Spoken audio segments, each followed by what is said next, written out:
ఈరోజు నా బ్రేక్ఫాస్ట్ అండి పెసరట్టు. చూడండి చాలా పెద్దది వచ్చింది తెలుసు. ఇంట్లో బ్రేక్ఫాస్ట్ తయారు చేయడం అవ్వలేదు, సో బయట నుండి తెప్పించుకున్నాము. ఈరోజు బ్రేక్ఫాస్ట్ పెసరట్టు చాలా ఇష్టం నాకు. సో ఇవాళ కావాలని బయట నుండి పెసరట్టు తెప్పించుకున్నాను. అలాగే ఇంట్లో టిఫిన్ తయారు చేయడం అవ్వలేదు. ఇడ్లీ కానీ దోశ కానీ పప్పు నానబోయలేదు, మర్చిపోయాను. నిన్న ఉప్మా తిన్నాము, అందు గురించి నిన్న రాగులతో ఉప్మా చేశాను. అందు గురించి ఇవాళ పెసరట్టు తెప్పించుకున్నాను. చాలా బాగుంది,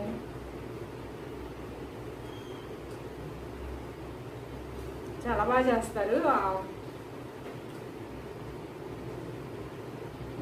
తెలిసిన వాళ్ళ హోటల్లో అన్నమాట.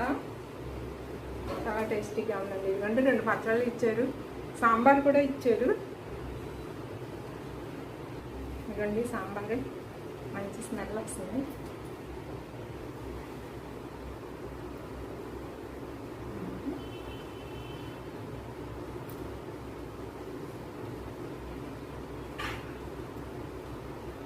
చట్నీ,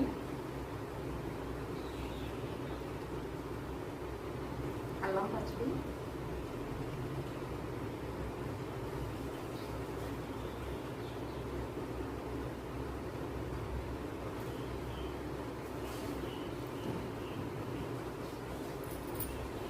సాంబార్ తోటి చాలా టేస్టీగా ఉంటుంది.